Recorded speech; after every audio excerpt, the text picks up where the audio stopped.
We're good. All right, we'll call the meeting to order at 6 o'clock. And Doug, can you do a roll call?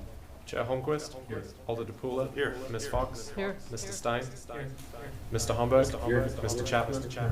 And I haven't heard from Mr. Grice. Ms. Follett is excused. Okay. And we need a motion for approval of minutes of the November 11, 2025 meeting. Move approval. The second? Second. All right, any corrections? All right, seeing none, all those in favor say aye. Aye. Opposed? The minutes have been approved. Order of business, I'd like to consider moving items 7G, H, I, and J, and have them proceed before item 7A.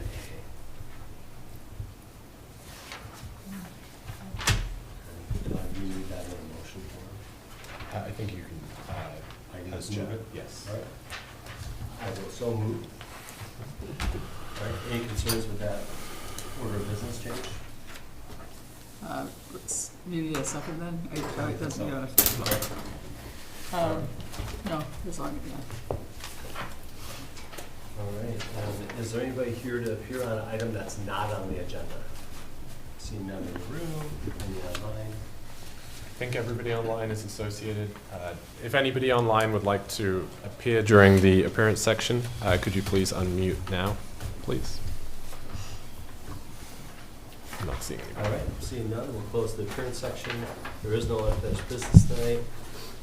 So our new 7A is actually 7G on your agenda, and that is a public hearing on a request by Featherstone Periodontic and Implant Dentistry, represented by J&B Signs Incorporated, for approval of a sign permit for a new wall sign at 2020 West Broadway. And this is case number S18-2025. And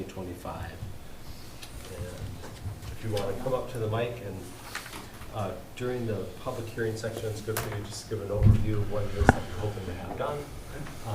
If there's anybody else to speak during this section, they'll do that. We will close it and move on to the consideration of action items. Sure. I don't know if Dr. Birch, owner of Featherstone, is on the line or not. I don't see him up there, but he's a very busy guy, so I don't know if he's on or not. We'll keep an eye on. Okay.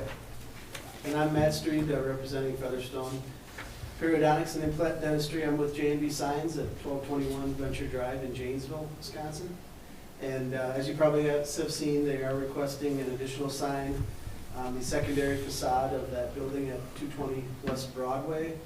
I guess I wasn't aware, but I have had a brief discussion with the owner of the building, who I believe also is the owner of Madison Pediatric Dental and Orthodontics. It looks like they were in here a year or so ago requesting a larger sign than what was allowed on that facade. So I guess as the ordinance reads, we would have 0 sign square footage allowance for that secondary signage. Obviously, Featherstone is moving in, hoping to open for business first week of January, requesting a 101.13 square foot LED illuminated sign on that upper facade above the other sign, which is essentially where their space is in that building as well. They're already having some issues. That there's a secondary door there, which would be their primary entrance, would be the reason to have the sign there as well. And they're talking about, at a later date, possibly looking at some more directional type signage if it becomes a problem where their customers are going into the wrong entrance. But at this point, we're just looking to apply for that sign. And it doesn't help that their sign has a lot of letters, Featherstone Periodontics and Implant Dentistry. So we tried to design the sign not only that it's visible. I estimated it was 150, 200 feet from the other side of Broadway there. So again, and using kind of the standards of letter height, making sure it is visible so their customers do know where to come and which door to go in, that type of thing. So. Other than that, if Dr. Birch is on, I don't know if he wanted to say anything or not, possibly not. I don't see anybody on at this point. Yeah, he was going to try, but Which is just fine. So we can close the public hearing section, which was item 7G, and move on to 7H, which is consideration of action on the request by Featherstone Periodic and compliant, you might as well stay there. Dennis to be represented by J&D Sign Incorporated for approval of a sign permit for a new wall sign at 220 West Broadway, and this is case number S18-2025. Doug. Thank you. So as mentioned, sign permit request here. The item that is being considered this evening is the wall sign. I did include materials in the packet that show the ground sign as well. That already had space for additional tenant panels, and it's proposed to be one of the subtenants there, so that complies, but was just included really as kind of information. So the request this evening is for a new wall sign for Featherstone, and a zoning permit for this use was approved earlier this year in July of 2025. The wall sign, as mentioned, is just over 101 square feet in size, LED illuminated and facing north, facing West Broadway directly. The allowable wall sign area for this building at 220 West Broadway is 115 square feet, 115, based on its building frontage, which is facing West Broadway. And just of note, the current Madison Pediatric Dental sign also exceeds the allowable area at 138 square feet. So as mentioned by the sign contractor, any signage here for Featherstone would require a special exception, being greater than that, seeing as that 115 square feet has already been exceeded. The property at 220 West Broadway is zoned Community Design District, and signage here is, wall signs are allowed 1 square foot of sign area for every foot of building facade length, with a maximum allowable area of 150 square feet. The request here is seeking a special exception from the sign code in 2 areas. The first being to allow for multiple wall signs on a single building facade, as well as to exceed the allowable sign area as just mentioned. A couple things to note here, though, that could be circumstances that the Commission may choose to consider, would be that portions of the facade here do face River Place to the east, especially Pediatric Dental. The building sort of wraps around to the east there. The Featherstone sign also entirely faces West Broadway to the north, and is also located on a portion of the facade that has different wall materials and does allow for greater wayfinding and sort of identification of this second floor tenant. They do have a separate entrance staircase, separate entrance door that this would assist with the wayfinding. And just another point to clarify, the measurement here of the 101 square feet was taken based upon the city's element or measurements description as stated in the sign code. But if just accounting for the elements on their own, the sign is about half of that size, around 50 square feet. So just given the orientation and the layout of elements within it, there is some void space there. So the actual messaging is sort of less than the 101, and that may be something just to consider as well. So with that, staff recommends discussion. Should special exceptions be warranted or deemed to be warranted by the Commission, suggested findings of fact and conditions are included in the staff report. Thank you. Patrick? So,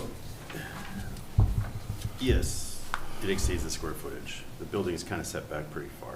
I don't really see a way to, other than reducing that size somewhat, to make any real sense for signing that building. I mean, looking at it, I think it looks tasteful. The question comes back to that it needs that exception. I think I'm fine with the exception. I don't really see a reasonable way to adjust that otherwise.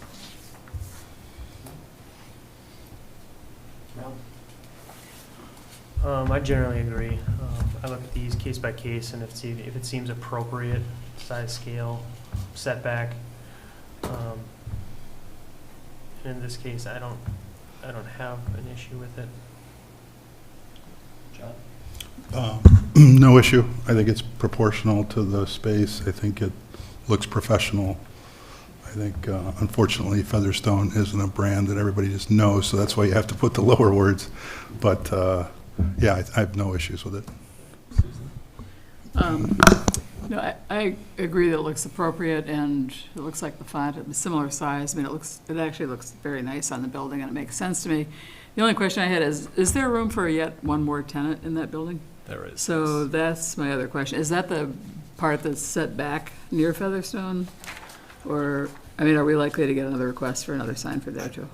I believe in terms of the location, it would be another second floor space. Okay. Pediatric dental did not occupy the entirety of that. Right. And from memory, it's about the same. I think Featherstone's about 3,000. I think it's 2,000 to 3,000 square feet again. Okay, So that but, so access to that area would be the same doorway. same doorway as yes. Featherstone, so. I'm not sure I think it'd be a problem if we did get that request, I was just curious, but yeah, no, I think it's fine, it makes sense to me, I think it does, you do need that visibility, I would think so. I think it's a little big for the space. Can you put it up? It would be nice to see it up there. It's just about to the very limits of the building. To me, it was 6 inches in further on both sides, it would be a lot more appropriate in there. It's virtually the width of the building facade. Right. And there's not a picture that shows the whole,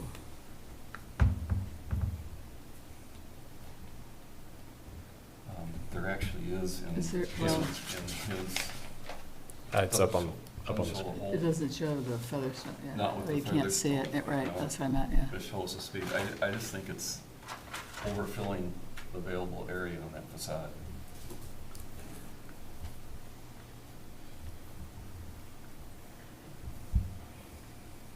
Is it scaled to be the same size as the It should be pretty Pediatric. close, yeah, we did survey the building. yeah, And our designers, you know, they do struggle with that too, because there should be some dead space or. Yes, there should. But the problem was, you're only little over 8 inches on the lower, I think to get Very that message advantage. readable from Broadway is Well, asking a lot. yeah, I The mean, it does- Featherstone is what's important.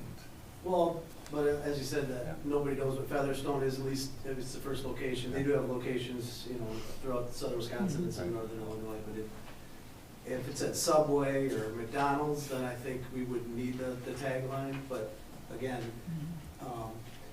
in some of that, I mean, you can only bend letters to a certain size, so we may have to then go to a different type of tagline if that were the case, but, you know, it was, yeah, I mean, it was considered, and our designers look at that type of thing as well, and you know, it's just a lot of information to get in that space. It And is. it had been closer to the road, there maybe we wouldn't need to get so small, you know, be so small, but it was a consideration. I think allowing an exception to fill it up that full is asking a lot. I think any kind of additional border on the two sides would help a lot for how that sign looks.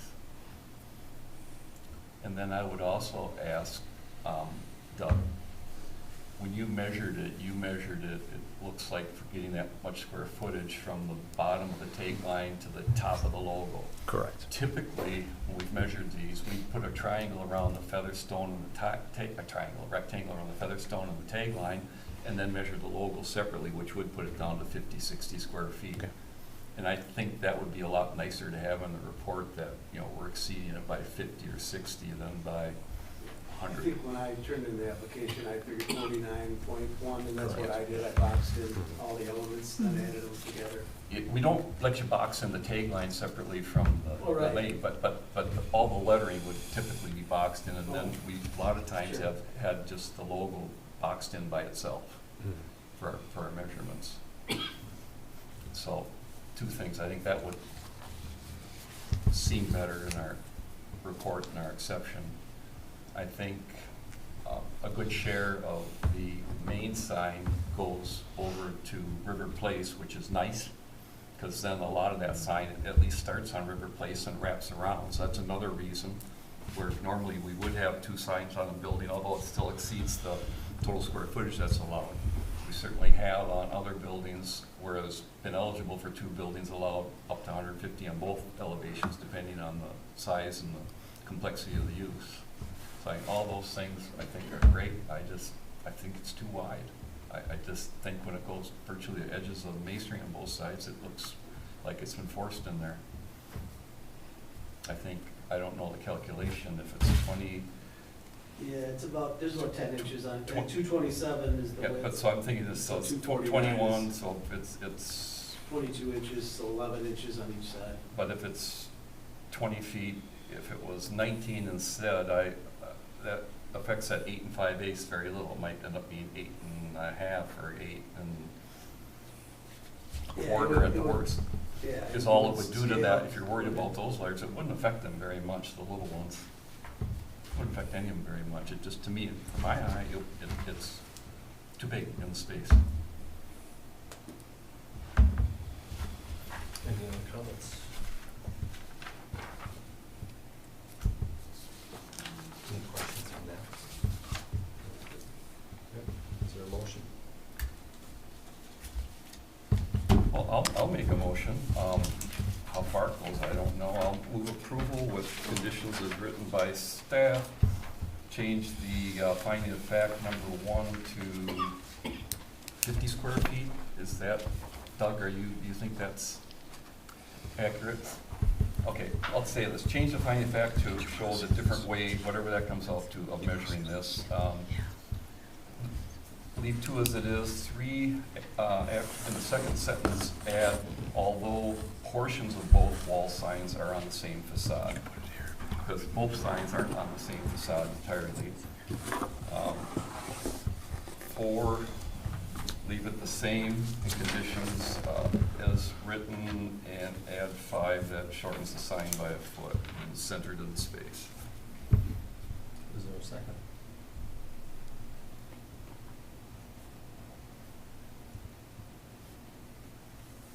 Is there a second?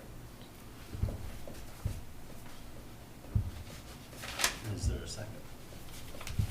All right, motion has failed. Any other questions or comments from members? If not, an additional motion.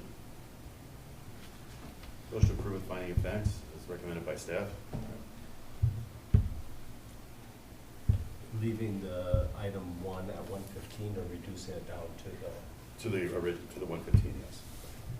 is there a second? Wait, I'm sorry, that was, leave it at 115? I'll second, but then we have discussion, right?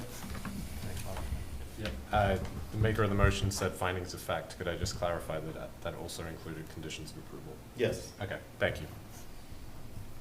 And then Susan, you were gonna add.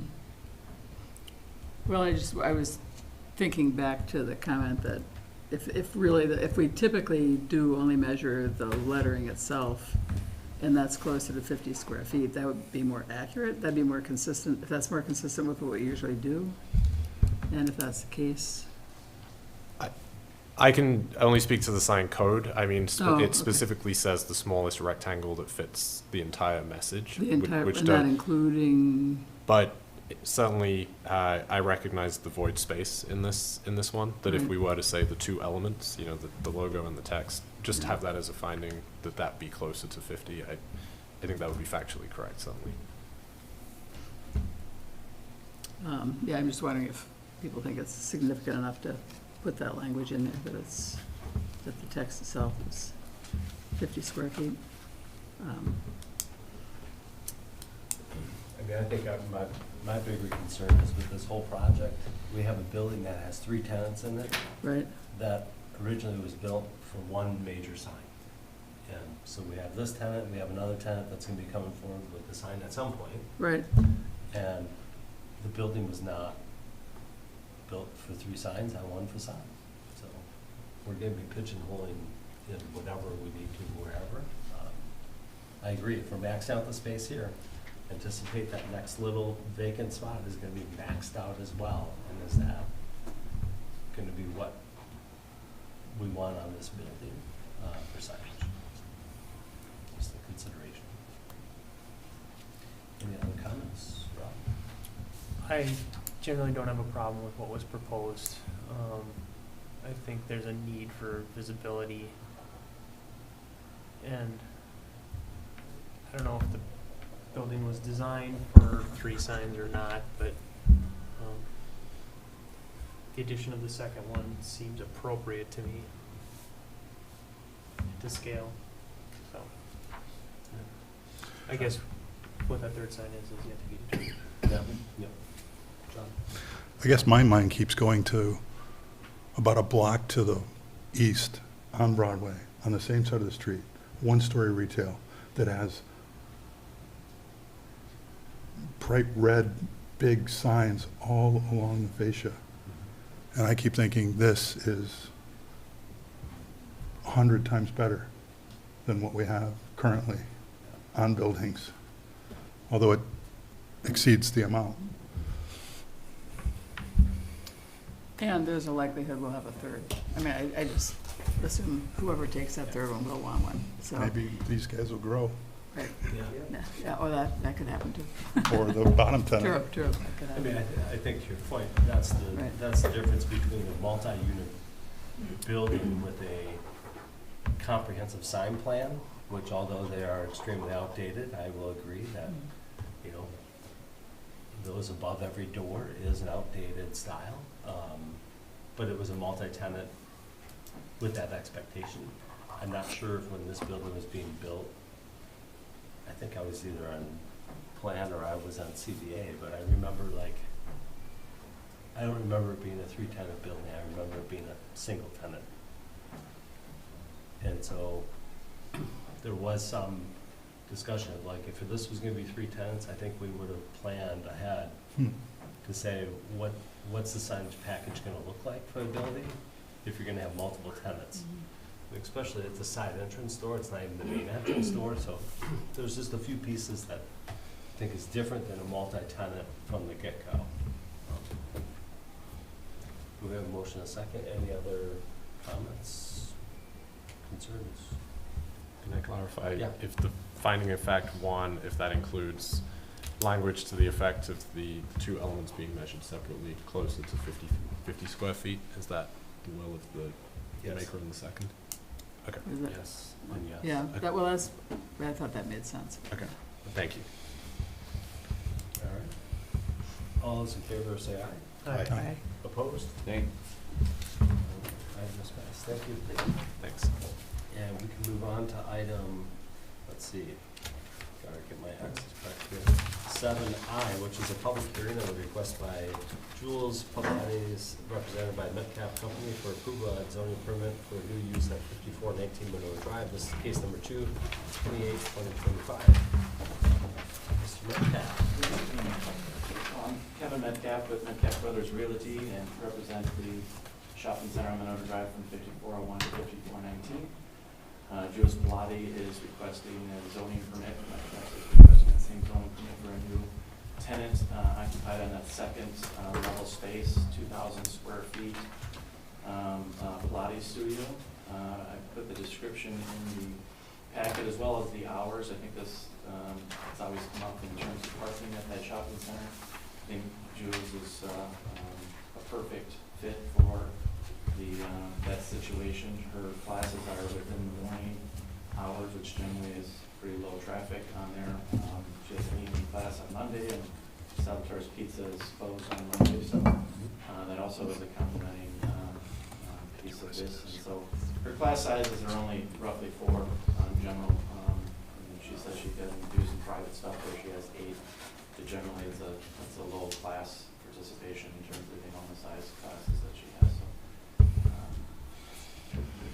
questions, we would appreciate new zoning approval for those lots.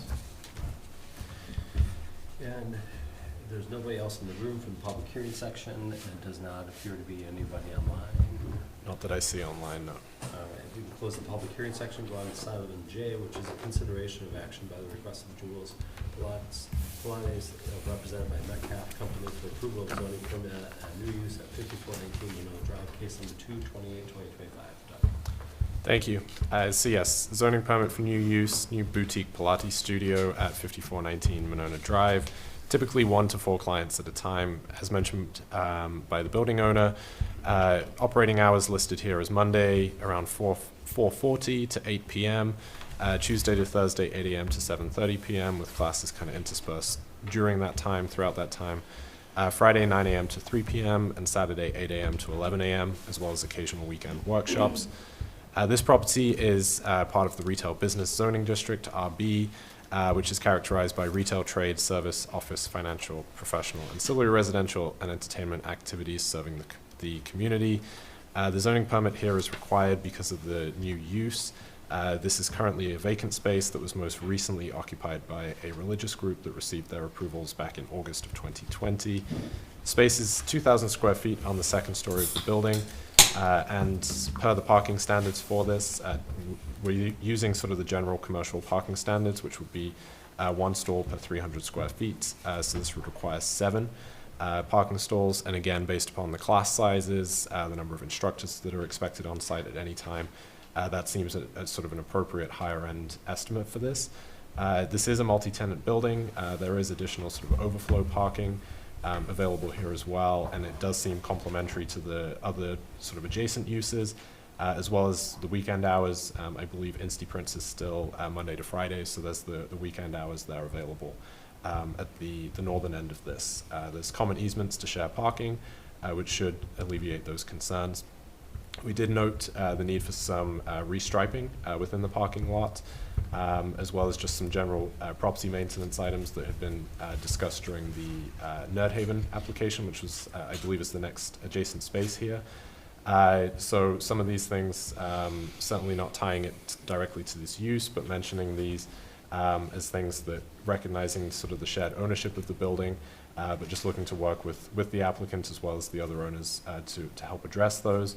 But the restriping is a suggested condition of approval to occur once the weather warms up here, and catching that as part of the Nerdhaven approvals as well, so kind of consolidating those two together. The applicant space, again, 2,000 square feet, no exterior building modifications are proposed. And signage, we expect that there would be a signage application that could be reviewed separately. And again, that's added as a potential condition of approval. With that, staff recommends approval with the conditions as listed in the staff report. Thanks. I'm totally okay with the striking in terms of the condition approval. Thank you. Rob? I have no concerns. John? I have no concerns, but when this was in the last time, I think I brought up the fact that it's a 2-story building without an elevator. And you have a church in there, which is an assembly space, which you would think would require an elevator. I gave it some more thought. I don't know if you know the answer why there isn't an elevator or why you cannot have an elevator, but I think I do. So I'll share that with you if that's okay. There's a rule called disproportionality. So that means if you were required to put in an elevator, it wouldn't make economic sense for the building in the state it's in, age it's in, that sort of thing. So I think that if you ever get asked, that could be the reason that you could use on why there isn't elevators. I don't think it's a square footage thing. Okay, but no, I have no other issues. Susan? No, I think it's appropriate, no issues. Chris? I think it's fine. No issues. All right, is there a motion? Move approval, conditions as written by staff, except on 3, where it says, should parking become an issue on site, additional plan commission review, insert, and restrictions may be required. All right, is there a second? Second. Any further discussion? Doug, the only comment I had or question I had to do with, there was mentioning in here about the alleyway and the textile graffiti and other items. How is that all being addressed? So that is, so we have ordinance specifically as it relates to the graffiti and working directly with that property owner through the code enforcement in order to get that removed. I believe there has been some improvement, but not to the fully addressed. The roadway is a bigger item, but again, trying to work with all owners in that building to see sort of a timely remedy to that, but just recognizing that is a bigger task to address that. Now, is there 3 owners? Four. And I had that quoted out and I tried working with specifically the neighboring tenant, and they just don't want to spend the money unless I want to do it for them, which I don't. No. It's unfortunate. All right, understand. All right, we have a motion and a second. All those in favor say aye. Aye. Opposed? All right, thank you. Thank you. All right, we go back up to 7A, which is a public hearing For Noel Development LLC on a request for selection and approval of a building exterior and site revisions to the existing precise implementation plan, or the PIP, for the site located at approximately 4601 to 4613 Manila Drive between Spring Haven and Dean Avenue, and this is for the mixed-use development, case number 222-2025. The first item is public hearing section. If you can just share briefly what it is that you're wanting to do, we'll see if there's anybody else here to speak on the public hearing section, and then we will close this and move on to the next item, which is a consideration of action. Okay. I have a colleague with me who would like to give some presentation of the materials that we provided. Would you like us to do that now or wait until after the public hearing? It's probably best to do it during the public hearing in case someone does show up and want to speak. Great. Sometimes you answer the questions for them. Yes, So. great. And I can thank you. do a screen share as well. Yes, thank you. So I'll speak first before we get into the images on the screen. Okay. I'm Leah Tusky with JLA Architects, here representing the Well Development for the Bloom. As mentioned, this is a 4-story mixed-use building. It has 98 units and some ground floor retail. We are here because we would like to have the PIP revised. We are addressing 2 items today. One would be the accent color, which has been a source of conversation in previous hearings, as well as the carport, which was part of the original PIP and included some solar panels. Just as a note, the building is substantially complete. It does have a CLO with some conditions, this PIP revision being one of those. I have Baharat Mabad with me with development, and she'd like to speak to some of the slides. Yeah. The presentation starts, the first slide, First. renderings. Yeah. Okay, so. I have the letter as well. No, if you could The go to, renderings, right? no, if you could go to the second sheet of our, there you go. Oh. That's where it starts. Okay. Hello everyone, my name is Bahar Mahfoud. I am the Director of Development and Design at Noel Development. Just to share a quick background about myself, I'm born and raised in Iran, studied sustainable architecture in Milan, Italy, and I've worked in development and construction in Germany and Switzerland in the past 12 years. Before coming to the US for the first time in September 2023 to study my MBA in real estate at UW-Madison, I joined Noel Development in September 2024, and I was involved in design decision making, including the material for the facade. And I realized the concept of Bloom is adding a new life to that corner of Monona.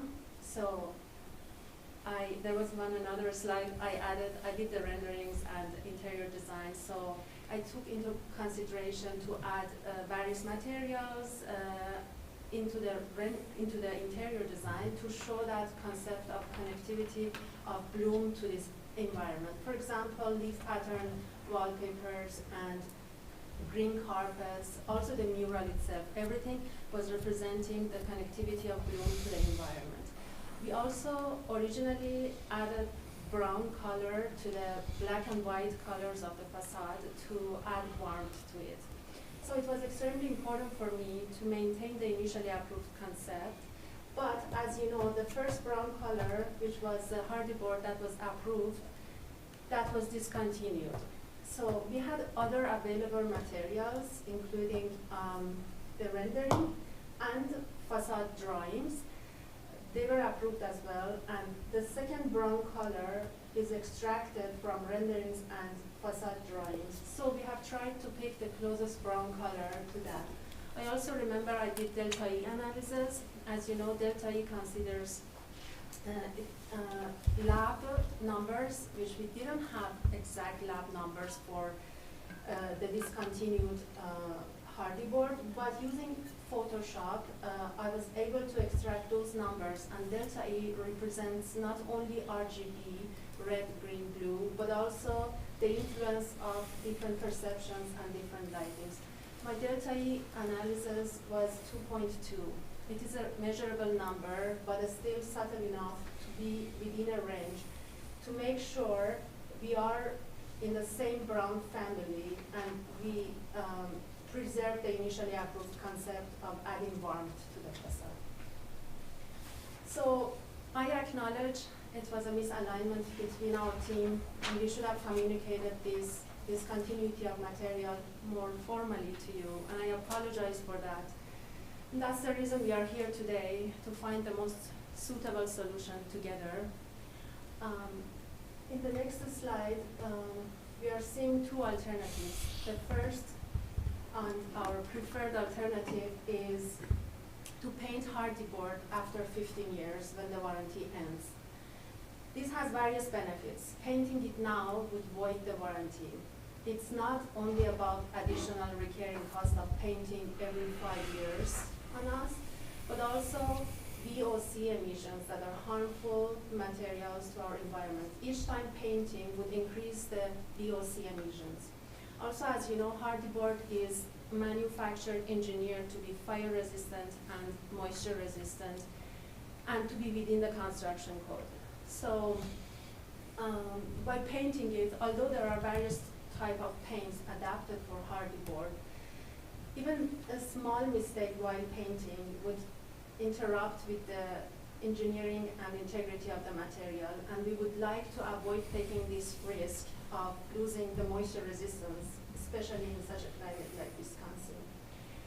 The second alternative is to reassess the concept of painting in 1 year after we see how weathering would affect the material.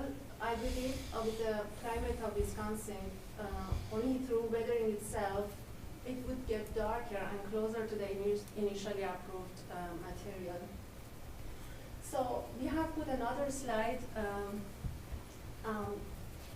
not to show this as an option or a concept we would like to move forward with, just to emphasize how negatively changing hardy board would impact our environment. Hardy board is made out of fiber cement, is a non-degradable material with a natural life cycle of 50 years. And if we remove the material now, the landfill is the non-degradable material is going to be in the environment 50 years earlier. And this is not environmentally friendly. This is not sustainable, and we extremely would like to avoid this option. I want to thank you for your time and add, I was avoiding coming to these meetings because of my accent and my English, but I felt responsible today because with my sustainable architecture background and having lived in different countries, changing countries in pursuit of finding home and having found it here, I felt both personally and professionally responsible to come and speak. This place gave me the feeling of home because of its people, its nature, its integrity, and I would like to preserve the nature of this place and not to harm it in any way. I appreciate your time, and I really hope we find a solution together that is in everyone's best interest, but most importantly to our environment's best interest. Thank you. Thank you. And feel free to ask any questions. And we have nobody else in the room for the public hearing section. Doug, is anybody online? Is there anybody on Zoom that would like to appear during this public hearing section? I don't see anybody. See none, we can close 7A and go on to 7B, which is consideration of action by Noel Development LLC. The request for the selection and approval of the building exterior and site revisions to the existing precise implementation plan for the PIP for the site located at approximately 4601 through 4613 Winona Drive. And this is between Spring Haven and Dean Avenue for a mixed development. And this is case number 2/2025. Doug. Thank you. So yes, the request here this evening is for Plan Commission consideration of changes to the exterior materials as well as site revisions to the approved precise implementation plan for the Bloom development.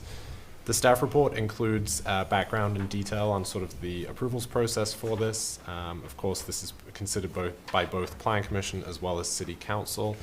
This did appear before the Plan Commission in October. And did go to City Council for further discussion at their meetings in both late October as well as in early November.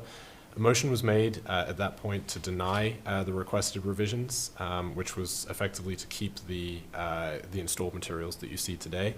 That request was denied by City Council, and instead they elected to refer this to Plan Commission with the stipulation that keeping the current condition was not allowed, and that motion passed 3-2. So this evening, the applicant is putting forward two alternatives for the Commission to consider to remedy the exterior material deviations. And these both involve painting the existing siding. Option 1, which is preferred by the applicant, would be to paint after 15 years. The second alternative is to paint after 1 year after the weathering review.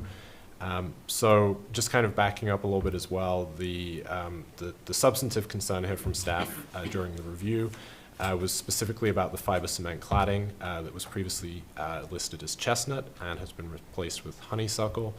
You see in the materials that were both submitted, just shown on the screen, as well as the materials board we have this evening, just shows the accenting and contrasting of this piece on the exterior facade to the Arctic white siding and the masonry and the darker masonry and cladding as well.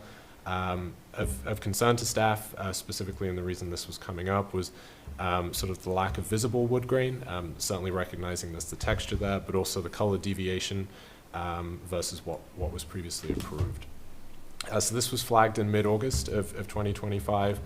This change was not approved by either city staff or the building inspection contracted staff. It was shared that the applicant had chosen the closest alternative.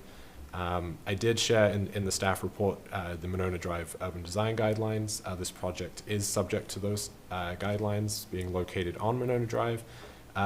Those specifications, or the standards, sorry, do call for high quality materials with building colors that may vary, and they discuss the use of complementary color palettes that are encouraged. So as mentioned in the application materials, just going back to the siding discussion, considerations were given regarding the finish warranty, as well as those of the fire and moisture resistant coating. And finally, something that was discussed both here at Planning Commission but also at City Council was what the disposal, the removal of the existing siding could look like. And it was shared that would be about 6,500 pounds of fiber cement siding that would be going into the landfill. And that was the estimate that the applicant had given. One other element was found to have deviated significantly from the approved precise implementation plan that was not discussed at the back in October for this, and that is the covered carport on the west side of the building. This was closest to kind of the pet run area and was going to have include solar panels on the roof. I did speak with Matt Murtos from Novell Development about this, and a couple elements were shared that I don't think were quite in the application materials that I just wanted to call out. So they did refine the solar installation with their contractor and agreed that the split, as was initially proposed, of the roof and the carport would not be optimal for capturing the most energy. Instead, they did upgrade the roof system from 42.5 to 62.8, which did increase the cost by about $40,000. So in terms of the solar, the system ultimately was increased to a net number with this deviation. And also, when speaking with their property management when this was first approved, the consideration here was to make sure that each unit within the building had a covered parking stall that could be offered. And in speaking with the leasing group that will be managing the building now, it was shared that that was not needed. So the reason they're sort of the two reasons, twofold, as to why the request for the carport is to be removed. So as mentioned, the building does have a temporary certificate of occupancy that was granted this time last week, although it is recognized that these items do need to be addressed. And so this is a sort of finite temporary certificate of occupancy, recognizing there are still some punch list items to complete from that. So with that, recommendation is discussion. Should the Commission choose to recommend this to City Council, suggested findings of fact and conditions of approval are included within the staff report. Thank you. John, you're up. I've been going in order tonight. Okay. I was not in attendance at the last time you were here, so I just want to make that note, but I will make comments. So I'm trying to understand, you've come to us with two potential solutions as I see it. One is we wait out the warranty for 15 years, right? And then we paint it the appropriate color. Yeah, So for 15 years, we're living with the color that wasn't approved. yeah. The other alternative was to wait a year to see if the color has weathered a little, which it may, right? And then at that time, paint. Yeah, But then the warranty would be, yeah. okay, That is not our preferred option, Okay. exactly because of the same reason. okay, but, okay. So now I understand the two alternates, I'll say. The other comment I would make is you mentioned about the 50 years in the landfill. We don't want to put all the hardy plank back in the land, or to the landfill, which I agree with. But I'm guessing some is already in the landfill based on just the construction process, waste and things like that. So there is some in the landfill.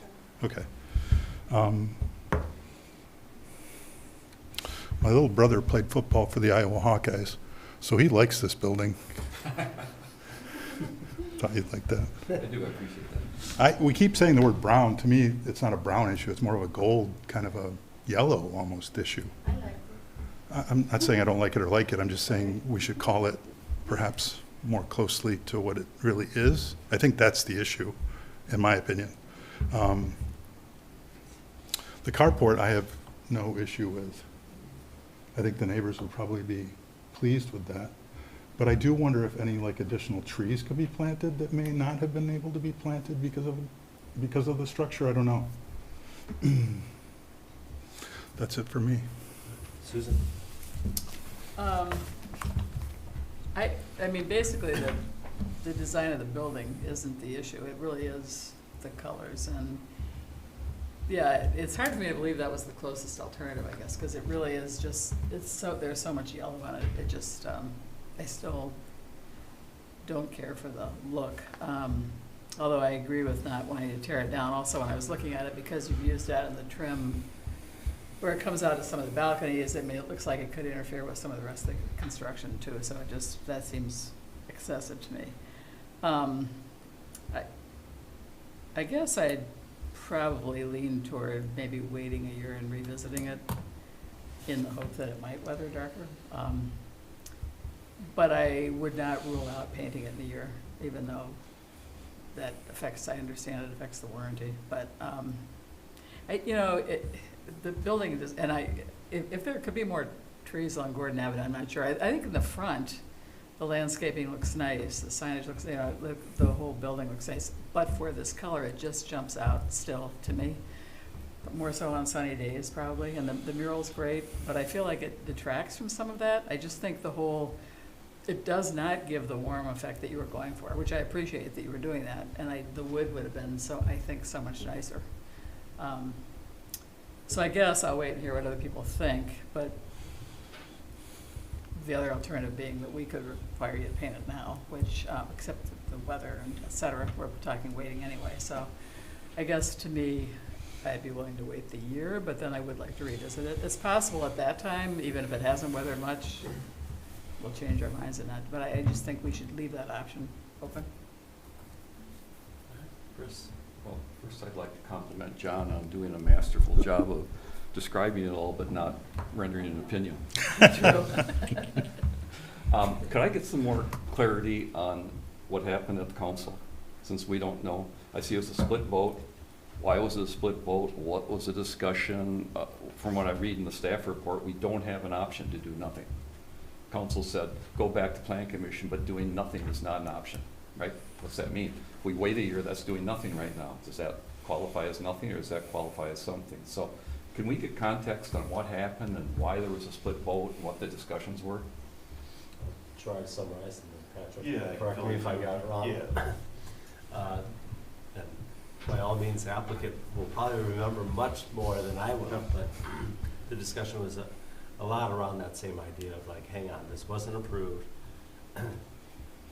What do we do about it now? I think there was a handful of individuals, approximately half of us, if not all of us, that were concerned with the environmental aspect of it.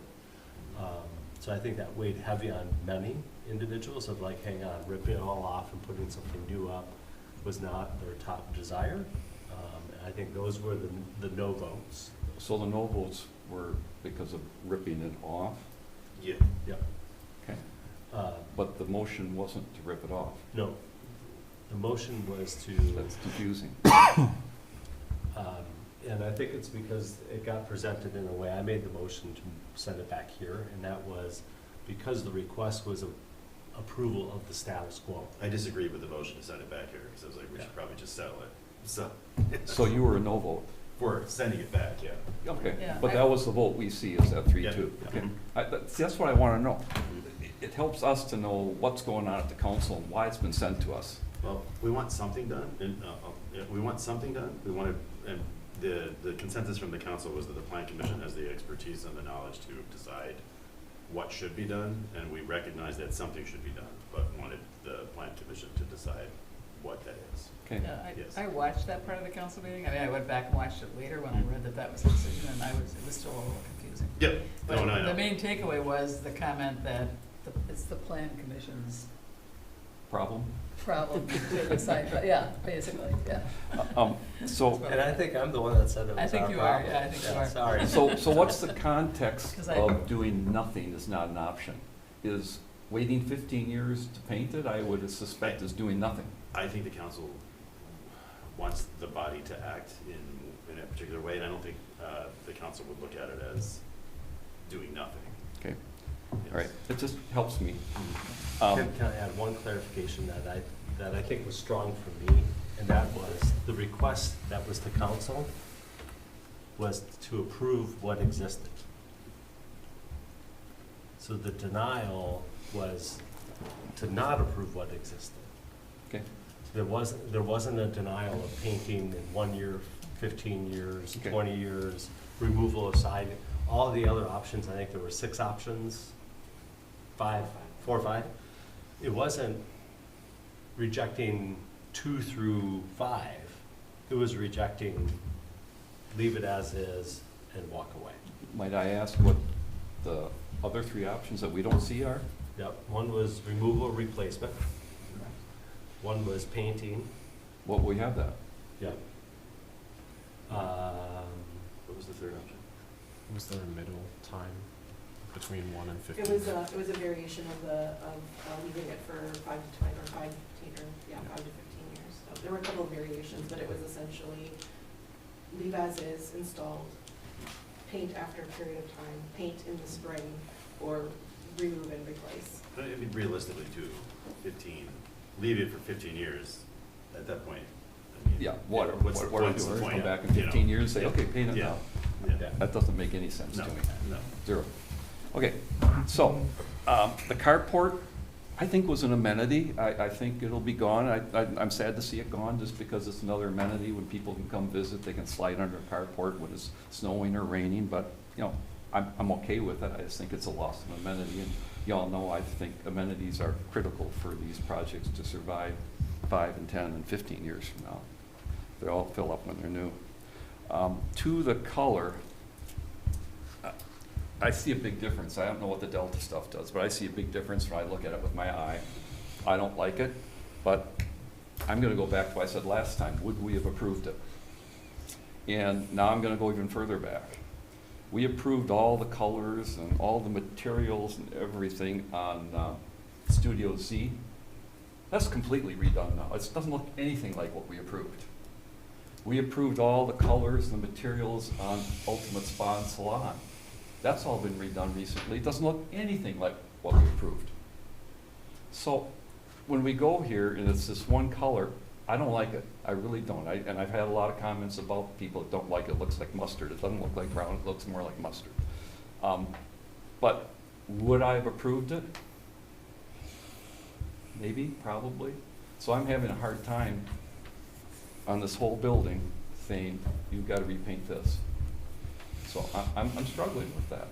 So that's why I want a clarification from the council, because doing nothing's not an option, but at this point in time, I'm having a hard time looking them in the eye and saying, I wouldn't have approved this. Now, I think had we had a material board, we'd have looked at it, and it'd be like when John talked about that other color, I can't remember which one it was one time, said, boy, that's a lot of that color, and we did something, but you know what? We should have required a material board too. We shouldn't have approved a project without a material board. So part of the onus is on us. Now, we would have approved this nice brown color instead of that mustard color, and so it would have still been what it is now, but I don't like it. I'm not convinced I wouldn't have approved it if everybody else liked it. So how's that for not giving you an answer, Patrick? I mean, I'm gonna say something pretty similar. So, Okay. so, you know, and I'm also gonna probably mention, I probably wouldn't have noticed it unless it was pointed out Oh, that we had changed it. You know, I probably wouldn't have. okay. I would have passed it every day, and I would have thought, you know, didn't we approve just a slightly, you know, so, but I think what you said and described is kind of similar how I feel at this point, which is we're going to add a significant expense to the project. You just gave some examples, some solid examples of some other things that exist like this, and maybe a part of the process that we should change by making sure that we have those material boards and making sure that we look at that.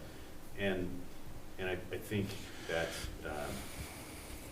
I feel pretty similar.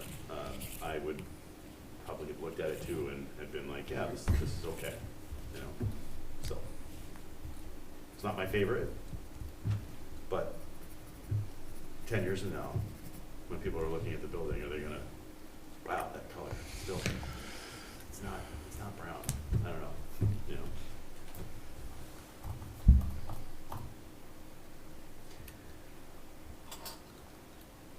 I'll only add similar to what I spoke at the city council meeting that had to be with,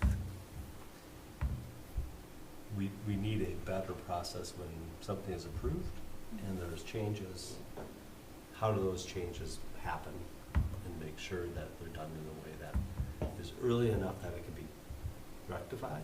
I mean, when we look at not only just the siding, and I think that Susan, what you were getting at is like a lot of the drip edge that contours underneath the siding where it meets the different angles. Like this is it'd be a pretty significant removal and replacement effort. I would like to point out in your sustainability slide regarding hardy board. That was one of the reasons why we pointed out LP siding or a different type of siding product that doesn't have the same level of impact. And that was one of the requests when we looked at, wait a minute, what about a different replacement from a different vendor? It wasn't considered, so maybe that's another consideration if we're looking at sustainability of why are we shipping cement board everywhere when we have other alternatives that are much more eco-friendly. Now, I know we're getting a material science aspect here, and I'm not intending, but it's been brought up, hang on, we don't want to landfill this, but at the same time, we're approving on every building, we're approving more fiber cement board. So, Rob hasn't spoken yet. I got a lot to say. He's ready. First off, if you were nervous about presenting, you did beautifully, so Thank you. kudos there. The carport, I agree with Chris, like, I saw that as an amenity, and I don't recall the exact architecture of it, but I'm assuming it was done thoughtfully and well, and I am sad to see that go. As for this, I would go back to my original comments when this first came through, and when I pointed out that I don't want to see this go into landfill. I'm very much in favor of, if we have to pick A or B, waiting 15 years, because I don't think it's worth painting or removing and replacing. So, how's that for definitive? Closer. Yeah, John. No one's mentioned the potential of reusing it. Well, I asked that at Because the you first can. time, and I was told that it would be Be hard, but you can do it. destroyed. Yeah. Okay. And maybe there's different opinions, I have but that's the 3 additional comments, quick ones. In our line of work, we do these renderings, and you throw them up on that screen, and the colors will look different if you look at it on your screen or your screen. If you print it out, it's different on that printer to that printer. That's a tough thing to deal with sometimes. The second comment is, I understand materials change, colors change, you know, you can't get the same paint 5 years from now. If those occur in the city of Madison, the UDC allows staff to make if they think it's minor enough. But if it's not minor enough, it's got to come back. So maybe that's a potential way to deal with that. And then the third thing I would say is, I really don't like the concept of painting anything like this. It's not meant to be painted. The west facade will get treated different than the south facade, which will get treated differently over time. And I think that'll be a bigger issue whenever that occurs. If it starts peeling or anything like that, again, it's not meant to be painted. It's a good material, it's a durable material, and the color goes through the material. So that if it gets nicked or something, if you paint it, that's not gonna happen. So I think there's potential bigger maintenance issues with painting. And the idea of replacing it, I really don't like, because you're tearing off a building and trying to rebuild it, and generally you're going to get more leakage and things like that, and the craftsmanship is going to be different, and the people doing it aren't going to be happy that they're redoing it, and so on and so on. So I think, I don't know, we might wait a year, see if it decolors or something, but I don't think painting it is the right direction. Somebody did mention something. I think one thing that could be done here that you may not think is related, but most eyes are at ground level, and I think if we can find areas for additional landscaping to just pull your eyes away from stuff, it might help where your eye sees that and you're not looking at the color behind it. I think that would be a more reasonable solution probably than painting a material that's not meant to be painted. Yeah, I shared that thought, because when I saw it go up, I did right away, I ran into Nancy, who chaired the committee at the time, and said, hey, did we approve that? Because I can't believe we approved that. And she said she didn't think so either and was going to talk to you. And I think that was probably in August. And so I don't know if I would have approved it or not, because it really jumped out at me, and it still does. But that said, as the building was finished, in the front part going down Monona Drive with the trees in front, it does mitigate against the color jumping out at you. It's really, it's still there, and I still don't care for it, but the Gordon Avenue part, because of that broad expanse of white, I think, and that's finishing up, but more landscaping might help that, just more to draw your eye to something else. The other thing was, I felt like it detracted a little from the mural, because the mural is really nice, and that color is like right there on one of the railings, but I can live with that. I appreciate your comments about the painting, because I was worrying about that in the warranty too, and, you know, if that's gonna look worse in time to do that and then have it not hold up. So, given all the comments, I don't know if people think just leaving it open to wait a year, or if people are leaning toward just letting it go at this point. And to continue on one of Chris's comments, doctors bury their mistakes, architects plant ivy.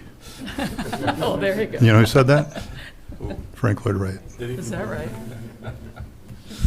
Don't get ivy. Given, Yeah. based on everyone's comments about painting versus, Yeah. like, I think we should just throw that out Yeah, as an option. and just I figure it. don't think it's a good option. Yeah, it sounds like. I think we have what we have, and I think we should move forward with it. Chris? Since we're talking about colors, I don't know if it's appropriate now, but didn't they change all the colors on Besa too? I mean, that rendering Oh, looks yes. nothing like Yes. what got built. And that's what we saw, was that rendering. It's much different. Oh, the colors Yeah. are totally different on Well, Besa. the rendering that's on the big sign out front is not the rendering that got approved. Correct. That, it's closer though than what's there now. It's really dark. It's It is drab. very dark. So I had checked that the sign, we did approve the sign for the CDA acknowledgements and that one with the rendering. But I believe the rendering there that was taken was a previous version that was presented to Plan Commission rather than the final. I did look, this one, Besa was a zoning permit versus a PIP. Right. But the materials and just the zones of color and things like that, the actual construction versus compared to what was approved, is certainly much closer than that rendering on-site goes to show. All I'm trying to say is they don't always get built the way we approve them. And again, I'm sorry, I don't like it. I don't like the choice, but It's just I the don't, color. I don't see, I guess, obviously, I'm not afraid of making motions that don't get seconded. So I will move that we have some additional landscaping installed, approved by staff, and in 1 year, we revisit the situation. No action one way or another right now, as far as painting it. Second. Can I ask a question? Yep. Why are we revisiting it in 1 year? Well, in case we have enough bad ill will on city council, if they want to do something to it, I don't want to paint it. I really don't. I've made my feelings known on the color, but I still don't want to paint it. And I And don't and I understand. agree with what John said, when you go and try to pull a little piece of siding off now retroactively to everything else, it's not the same. It's not the same quality as when it's first put on. So I don't agree with replacing it. So it seems like everybody on this panel wants to move on, Okay. so why are we going back to a year? Yeah, Like, right. why are we Okay. kicking this can down the road? I'm fine with that, Okay. as long as the council would do it. You okay with that, Patrick? I'm fine with that. Okay, Right. and strike the year. So removal of the motion. No, that we asked to get some more landscaping put in to help. Most of this building is seen from the ground level, right? Whether you're driving, I mean, it's so close to the road, even when you're driving, you don't see up there. You see the stuff at the ground level. In the back, you see mostly ground level. I think additional landscaping that puts some nice places helps. It's not gonna hide it, but it helps take your eye away from it so much. You see the landscaping. So I really do think it's I'm sorry? I agree, like, because we are doing the landscaping now, we are putting wood elements that very closely assimilate their initially approved material, and it brings the brown tone to the Right. landscape, also the trees and everything. I totally agree. So I do think the landscaping would help. Yeah, I agree. So the motion originally had the year. So Struck you're the year part. Removing that part and just Yeah. saying, Yes, second, yeah. just saying the additional landscaping approved by staff. Approval by staff. I'm sure he'll have plenty of direction from city council. And, I mean, we're doing something, We are. so. Thank you. Yes, we are.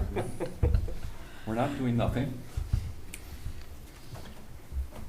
Any Did somebody, additional did you second it, Yep. right? Yep, Yeah. yep, he was okay with it. Any questions from the applicant? No? You sure? Yeah. Oh, I do have that. So we should come up now with a landscaping plan, including the furniture, and get it approved by the city and. Doug will work with you on some additional landscaping based on what he heard from this group, which is much more around a ground level representation and where might some additional landscaping help mitigate the color choice. to And the allow lack of blending. the covered parking. And that would not be before council. We can, that can be Yeah. administrative. Sure. And so none of this actually has to go back to council. This does. The PIP version does. This modification, or this recommendation, this motion is a recommendation to council. Yeah, but the landscaping Correct. aspect does not, Administrative, just yes. the language. No, but the landscaping would be part of what the city council needs to say aye. Yep. Okay. But we don't have to see what it is, we No. just need to know that's happening. All right, any additional comments by anybody? All right, seeing none, all those in favor say aye. Aye. Opposed? Stay away from goldenrod. Appreciate your patience Thank you and so Well, much. your thank you for your help. Sorry. Thanks, guys. That's okay. It's what's happening. Well, part of that's on our process. I think it would be good to have something to verify. If there's a change, just bring it to the It wouldn't have mattered, our process process would have shown that darker brown board. Who is this? Thank you.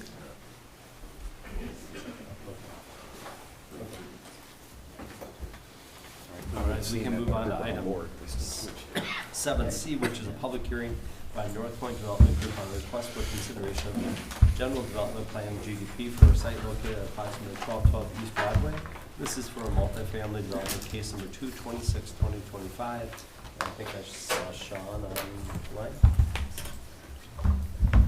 Evening, everyone. Can you hear me okay? Yep, just fine. All right. Thank you for having me tonight. I must say I was a little nervous. I was picking up from swim practice at 5:30 in Verona, and I was like, I can't make it from Verona all the way out to Monona in time, but and join you all in person. But now I feel like I could have made it, so I apologize that I took the easy way out and joined via Zoom. Also joining me tonight is our architect team, Bob Feller and Gabby LaCourse from KBA. But we're here to discuss what I guess we would call is phase 3 of our residential apartment complex over on East Broadway. And as you all know, phase 1, 75-unit family workforce affordable housing development that we completed in 2024. And then phase 2, where we plan to start construction on that project probably sometime in March or April of 2026. And then this building, which would be on the southernmost lot over there off of White Horse Place, calls for an additional one building with 41 one-bedrooms and 15 two-bedrooms for a total of 56 units. So approximately the same size of a residential building that we're planning for phase 2. Currently, we're targeting that building to serve residents and households that are 55 and older, so an independent senior living facility. And we'd be working through the affordable housing tax credit program like we did with the 2 previous phases, where we have submitted a project concept application to WIDA as those are due in early December. And then WIDA around around the end of January will let us know if we're invited back to apply for tax credits. It's a similar process to what we went through last year. If we are invited to apply for tax credits in January, we will then have until March to get our application in. At that time, when we turn in our application in March, we have to have permissive zoning in place, which WIDA deems or describes as, in this case, having the GDP approved. And so we wanted to just kind of bring this new building through for comments and feedback. A couple other things I will note that are going on in the area. Our phase 1 project was selected to be further studied for the Dane County Charge Up program. So there are some federal funds that Dane County has with putting in exterior EV chargers.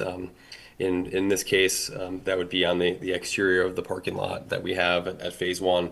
And so as we kind of continue to build out this neighborhood, with the EV bikes, with the electric bikes, and then the city adding the bus stop across the street, it's really become an amenity-rich area for residential. And so as we talk through your feedback, we'd love to hear it. And again, we have our architect team here as well. So I guess I'll just kind of pass it off to the group for any questions or if there's any other public comment at this point. I can pull the slides up if the KBA team, if they want to just run through some of the renderings. Yeah, that'd be wonderful. Great. So really the intention, as Sean had mentioned, is rounding out the neighborhood. We have a variety of housing types. We're now adding 55 plus to it. It is anchoring the end of the road extension, and it's situated such to provide views out over the Beltline towards Lake Wabisa. Nice southern exposures. Great opportunity to share amenities that have already been established with the phase 1 and phase 2 of the site, the development, but also providing its own amenities. It's generously parked, so plenty of room for not only residents, but for visitors to come. We did pick up on a lot of the same forms and some of the vocabulary of shapes, but it introduced some new pieces. We are using a lot of the same color palette, but in a contrasting sort of a fashion from the previous submittals. So we feel that architecturally there's a nice energy to it all. It plays well with the other buildings while still having its own identity and not just being a continuation, a rubber stamp down the street.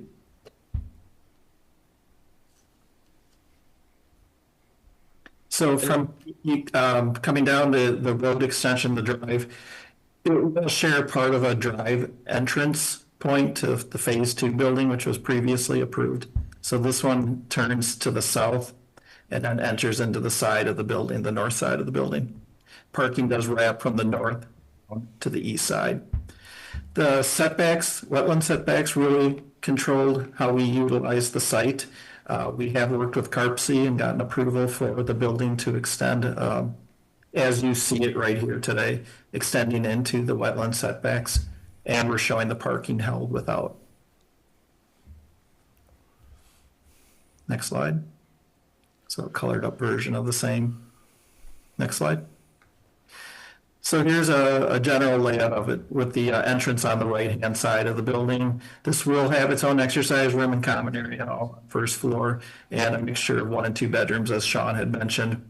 Full underground parking, which is the plan on the lower side of the page. We are providing space for accessible parking, EV charging, and bicycle storage. And then the stacking up of the units up above. One thing to point out is that we are providing space, individual storage space for each unit. So that's a nice amenity as people are moving in, perhaps downsizing from homes to an apartment living.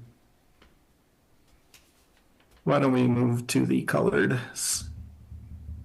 There we go. So this is, again, more of a contrasting type of a feel to Phase 1 and Phase 2. Phase 1 was light base colors with accents at the base. Phase 2 is more lighter and medium colors, and now this one is, we've introduced more of the darker charcoal color and the bay blue. The top slide is the view from the Beltline, looking back towards building. There you are. And then that's looking down the drive with Phase 1 townhouses on the left-hand side, the proposed previously approved Phase 2 on the right-hand side, and the currently proposed building straight ahead. A little bit closer view, you can see the drive going off to the right and down to the underground parking garage, with the entrance called out on the left-hand side with the white eyebrow.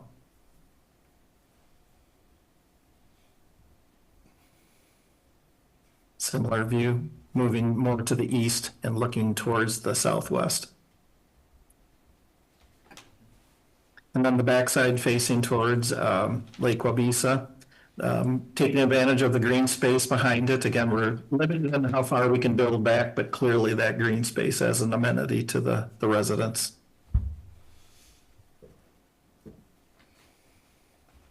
And then this is a view from the north and west side of the building.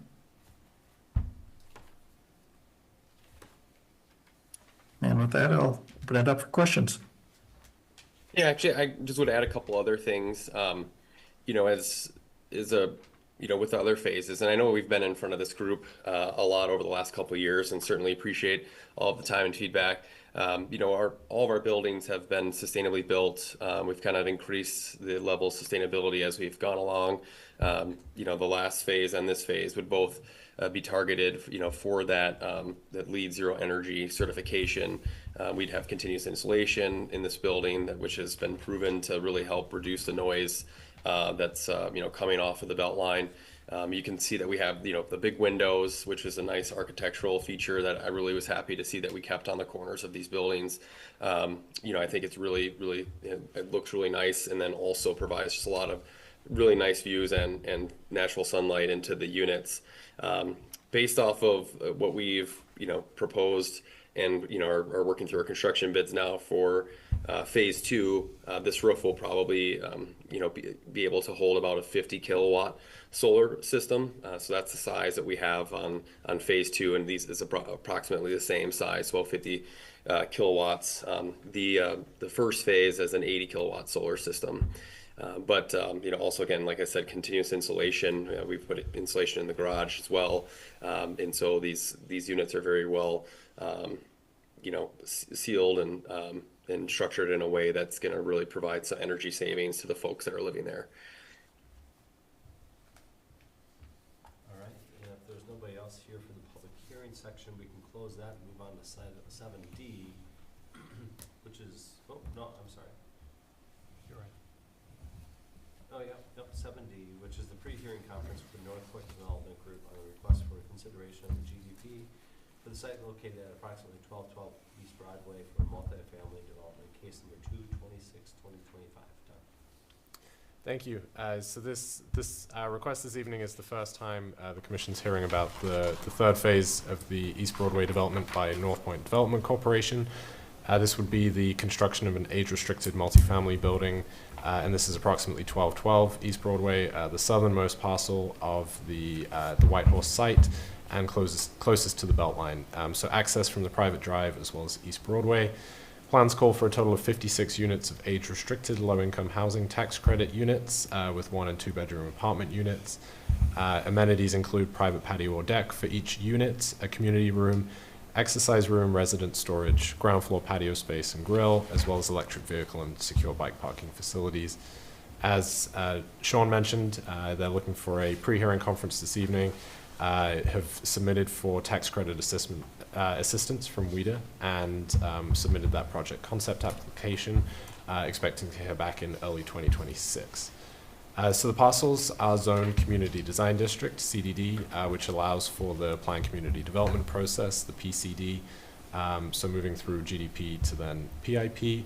I would also note here that this is also located within redevelopment area number 6. This was created by the CDA and approved by City Council back in 2010, meaning that any development of this site would also be reviewed by those groups for consistency with those approved plans. The 2016 comprehensive plan identifies this property as commercial use in the future land use map. It is worth noting from staff's perspective that the depth of the site may allow for additional housing, making that a good option. Kind of rounding out the neighborhood that is approved here. Part of it is already completed, part is to start construction soon. And also adding residential density to support the approved commercial space that will be fronting East Broadway, sort of closest and just to the west of the existing gas station there. Again, staff recommends that as part of the upcoming comprehensive plan update, obviously the land use maps and consideration will be given to this area to reflect recent as well as future development in this area. So the proposal for 56 units includes 41 one-bedroom units as well as 15 two-bedroom units, and these will be targeted for those earning 30, 50, and 80% of the Dane County area median income using the low-income housing tax credit program, and this would be specifically for seniors 55 and older. The staff report mentions some of the challenges that were listed both in the comprehensive plan and have continued to prove out in some of the census data, as well as American Community Survey data about the city's aging population, which has a greater proportion of 65 plus residents aged 65 plus than the county, as well as accounting for and acknowledging the challenges of housing affordability as far as the cost burden. And so that would be the percentage of renters who spend over 30% of their household income on rent and utilities, which per the comprehensive plan was 46.3%. That trend is shown to have continued in the most recent data that is available as well. As far as the site design, the open green space sites are typically required to have 30% open green space. That is not listed. It's expected that most likely is achieved given some of the buffers that are in place, but that should be confirmed as part of the next submittal. The previous presentation did discuss the environmental corridor buffer, the ongoing discussions with CARPC to allow that to locate in there, and also just pointing out floodplain and environmental corridor considerations as this project continues. So the future staff reports will have more information on that and how the project adheres to those. Circulation, underground parking is via the western side of the building, using similar approach to the Phase 2 southern entrance, and then the above ground parking wraps around the eastern side of the building. Total of 76 parking stalls are proposed, 35 of those being covered with one level of underground covered parking, and then a further 41 of those being surface. Additionally, there are secure bicycle parking stalls. This does create a deficit of 16 parking stalls when using typical parking standards for Monona, There was discussion as part of Phase 2, which was similar in its age-restricted nature, that potentially those metrics could be lowered, could be softened, and as well as the possibility for shared parking, which was recognized as part of the first phase. So suggest that this pre-hearing would be a good time to discuss kind of the availability of parking, the appropriateness of this, and the potential deficit and how that could be reconciled. As mentioned, the site does have access to B-Cycle. There are a few docks on the site, as well as the recently introduced Madison Metro traveling along the Broadway corridor, offering connectivity back into Monona as well as into downtown Madison. Architecture and massing, the building itself is 4 stories tall, and as I mentioned, each unit does have a private patio or deck. A mix of materials here with masonry and composite siding. Would recommend, or would require, a materials board for further discussion at a future meeting. There are varied roof lines that are present, but the opportunity for step backs, especially on the 4th floor, could break up some of this massing. Worth noting on the floor plan, there is a common area on the 4th floor, so potentially offering some outdoor space there could lower or lessen the massing while offering an outdoor amenity for all residents on the top floor of the building. As well as this, discussion of the potential buffers or setbacks needed from the nearby townhomes as well, maybe something of consideration, and just sort of the proximity there for evaluation. The 56 units total means just under a density of 28 units per acre, which compares favorably to the most recently approved Broadway Senior, which is Phase 2, which was at 42 units per acre, and comparable to the family building just across the street, at 24.7 across 3 acres for 75 units. As mentioned, the applicant states that they will be pursuing the LEED Net Zero with a 40 kilowatt system, solar system on the roof of the building that could account for up to 90% of the common area electrical usage. And we've already seen the commitment from the developer with this elsewhere within the development, and certainly commend them for doing that and having that listed so early. These were shared, plans were shared with staff for review and comment, and I would just call out the Fire Chief McMullen's comment. He sort of echoed similar concerns to what had seen at West Broadway with the previously considered GDP, with the calls for service for senior buildings, recognizing this being a lower number of units absolute to be added, but just pointed that out for further discussion as well. That's everything. Thank you. Susan, you're next in line. Okay. I really like this proposal. I was fortunate to be able to attend the opening of the other building, and really impressed with the insulation and the soundproofing in that building. I'm happy to see that you're planning to repeat that. I appreciate the sustainability measures that you're taking, and I like the color scheme. Do want to see the boards, but I also appreciate the inset balconies. I just think the building is interesting looking, and it does go well with the other one. I don't really have any, and I think the parking should be okay, given, again, the age bracket. And even when you look at a 2-bedroom, it might, I know that our requirements, because we're in a limited space, there's not a place for overflow, but they're more restrictive than some communities have, and for this age group, I think that's probably fine. So I don't really have any questions. I think at this point, it looks good. Chris? Well, I'm still grieving about our loss of commercial. This is the last one. Every time one got built, well, we're going to have more over here, so it's unfortunate, but it seems to make sense with what's available there. I'm not in agreement with the parking. That's a lot, and contrary to what people think, those of us over 55 don't all use walkers. A lot of us still drive cars. In fact, one of those one-wheel ones? In this location, I know it scores well on WIDA. For the life of me, I don't know how it can score because of the park and ride. If you've ever seen somebody try to cross that intersection, it is dangerous. But people that live here are going to drive cars. And we keep hearing about our parking requirements, but I haven't seen one that's overparked yet. I think I don't think there's a place to get more parking on a site, so I think it comes to just reducing some units, and I like Judd's idea. If we set the two ends back, that fourth floor and the two ends, pull them both in, it would result in the loss of 5 units, 3 2-bedrooms and 2 1-bedrooms, which require 9 parking stalls, and then instead of being 16 short, you're 7 short. And I think that's something I could live with, but to be 16 short is a lot. I think I like the architecture mostly, but I don't think there's enough brick. I think where the wainscoting is, where the brick disc goes up for wainscoting, if that was brought up to the bottom of the 3rd-story window, that would take some of that brick up into the building. It would be a lot more appropriate, I think. And I know, John, what you're going to say, you know, for low-income housing, you can only spend so much money. But what I'm going to say is I don't think I should drive by a building and, oh, that's low-income housing there.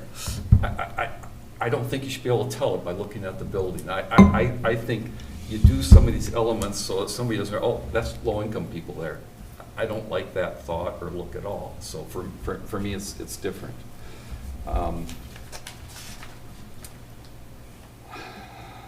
Green space is great. Architecture with those revisions for me would be just fine, and the overall compatibility with the comprehensive plan, I don't think we have a lot of choices at this point. I think it's what's going to need to be built here. I like the architecture of the building. I think it looks great. I don't think it looks like low-income housing. I don't think driving by it, most people would look at it and say, look at that low-income housing over there. I have a question for the developer, though. Is it possible to put a pickleball court somewhere on this property? I wish. Yeah. You know, it's actually something that we've started to add if we have the space with the environmental setbacks. I would think that'd be deemed like impervious area. You know, so I don't know if, you know, we'd have to specifically ask Carp C if we could get like you know, like a you know, I don't know what that would be, maybe a 25 by 40 foot area that we could you know, put a concrete pad. But it's certainly, you know, we've been seeing that you know, be an amenity that we've like to add, you know, to all of our properties. I mean, the first phase, you know, having basically it's basically a sport court, you know, with you know, having the basketball hoop there and some lines drawn. But we've been able to do sport courts on some properties. This one, unfortunately, I think just doesn't have the available space because of the environmental setbacks. Gotcha. And also, how's parking being utilized at the first phase? Yeah, that's a good question. You know, I knew that parking was going to come up. Again, you know, on our last, you know, project, you know, we talked about, you know, how much parking that we, you know, see that's available, that we put into the first phase. And I reached out to our management company again this afternoon, and, you know, they had mentioned that there's typically about 20 plus spots that we have available. You know, in addition, you know, we have the underground parking, and then the townhomes have their own stalls. So the parking that we have, the surface parking, you know, there's significant, you know, extra parking there. And, you know, we do have a lot of data on, you know, the amount of cars that we have, you know, on our senior properties. I would, you know, point out, you know, 41, you know, 1-bedrooms. A lot of communities have moved to the, you know, 1.5 stalls per unit, no matter of the size. And I can also point out that, you know, Oregon just approved a senior development at 1.13 stalls per unit. So this, you know, tenant population, you know, does have significantly less cars. So, you know, in terms of like, if you're looking at 1.5 stalls, which is becoming more of the, you know, you're seeing more of that in the ordinances around Dane County. You know, I think we're, you know, just a handful that we're short. And, you know, maybe we can pick up a few here or there by working with Carp C. But I certainly think that the parking ratio that we have, even if we were, let's say, a market rate development, we would be in you know, in good shape in terms of parking that we would have out for this site and for the number of units, you know, given the size of the units. Gotcha. Is there any possibility to put an amenity on the roof at all? Such a decent So spot. the roof will be used for the solar panels. And then, there will be a patio on the roof as well that would, be utilized, by the tenants to, what we've done, for the patios, we have furniture out there, and we've also have done some gardening baskets, for vegetables or other things that we put up there for tenants to use. But it would provide, really good views of, Lake Walbisa and Mud Lake. But, we, like putting, let's say like having access to the roof, we have not done that on any of our projects. This building would not have tenant access to the roof. Thank you. I think this is a logical third phase for this particular site. I don't have a ton of comments. Parking is one of them. I think that should get looked at. I think there's potentially some opportunity to pick up a couple stalls right at the dead end where there's that bay of 3 parking. It would have to return that retaining wall down to the parking, but I think you could pick up 1 or 2 stalls there, which might help things a little bit. I think it's important to kind of create a desirable space as much as possible in that south-facing kind of green space. It's hard to say what kind of activity that might get there, but if nothing else, I think some thoughtful plantings will screen a little bit of that noise, a little and busyness of the Beltline. What about like a Wimbledon-style pickleball court with grass surfacing? Has that ever been done? It could be the first one in Dane County. No? Okay. I'm getting a lot of shakes here, so that's my final comment. All right, John? I really like this use in this location. I think the building is sited very well. I think it's designed very well. I think the fact that it has some masonry, I think, is a good thing, which differentiates itself from most affordable housing projects. I like that you've addressed sustainability in a very positive way. So overall, I think it's a very successful project. I'm looking forward to understanding the shade of blue, maybe when the color board comes in, based on previous agenda items. The parking does concern me. It always concerns me. But I'm not going to talk about it because precedent has been set where we, as a plan commission, have allowed for lesser parking than the city requires. So once that is opened, I don't know how you stop it. And then ironically, if we were down the street in the city of Madison, this would fully meet. It would have too much parking. So it's just an odd scenario. And I like the pickleball comment, but pickleball is being questioned more and more in residential areas like this because of the noise of the ball hitting. They're coming up with a different ball, I'm hearing, but it is becoming a sound issue in a lot of developments. And there is that park pretty close, right? That the city owns, right? Are those tennis courts pickleball, any of them? No? Okay. Yeah, but I think it's a appropriate design. I think it's a great use and nice presentation. Thank you. Any other feedback after everybody's heard from folks? Sean, do you have any questions for us? No, I don't know if your microphone's on. Sean, can you hear me? A little bit better, but How about now? yeah, that's better. Yeah. All right. Yeah. And yeah, I think I heard you ask if we have questions, and, Yeah. and we don't. I guess. Well, actually, you know what? I'm going to take that back. I believe if maybe we could share the site plan one more time, if possible. Doug's pulling it up right now. Okay.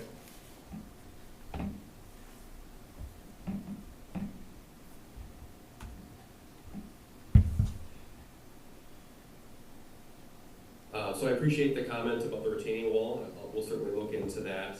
And one of the things that I think we're gonna try to investigate with Carp C is if maybe we can, extend to get a couple more spots on the southern end of the drive as well. Would there be any openness to removing the island on the east side of the parking lot to just have a contiguous row of parking on that east end to pick up an additional stall there in lieu of that island next to the retention basin? I would be in favor of that. I don't know who you're asking, but They were keeping it, or? no, removing it Removing it? and then dedicating some outstanding landscaping in other areas of the site. Yeah. That's my 2 cents. We don't have a requirement that there has to be so many spaces and then an island. We do. We do, yeah, 12? yeah. So how many would that leave there? What is it, 8 It's 12. or 12? Yeah. But how many would be along that? It'd be more than 12, right? Yes. Okay. Yeah. But Chris? On the same concept that the variance was granted for your Phase 2 building, that area has all been gravelled and hard surfaced at one time. I don't see any reason you couldn't go to Carp C and say, extend that southern parking another 3 stalls on each side, that's 6 stalls right there, because that's a previously paved area, and under that predication, you're allowed to continually keep that paved, you're just not taking the paved area away. I think that'd be a very, very reasonable request. Do you have any concern about We it? did speak with Carp C, and so basically, it was one of those situations where,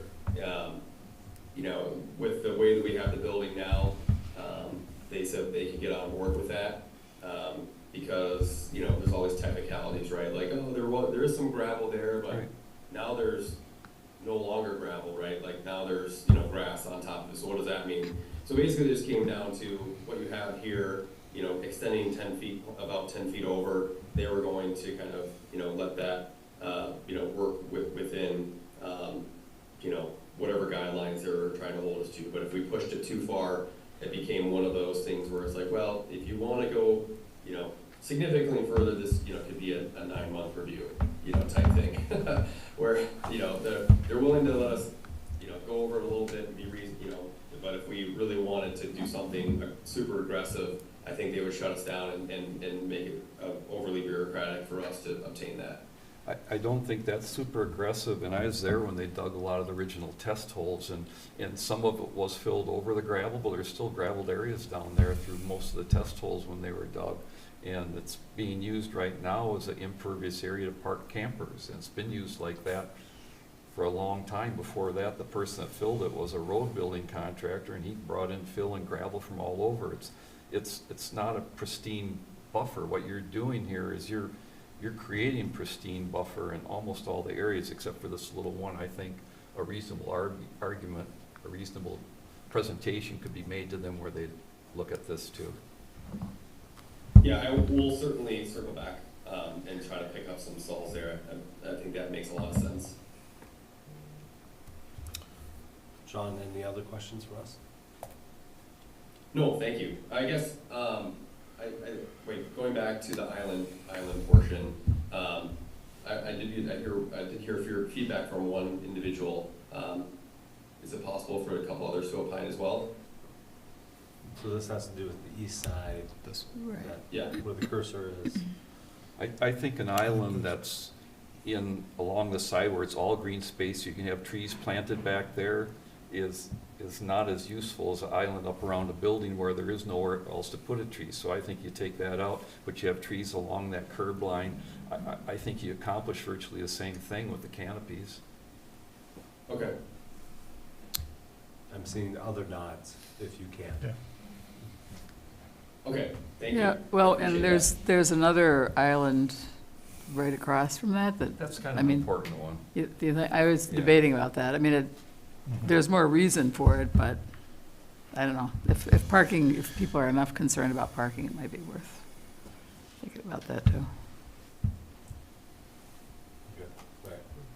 Okay. All right, Sean, I think you got enough feedback from us, or? Yes, very, I appreciate it. Appreciate everyone's time. Have a lovely evening. You too. Thank you very Thank much.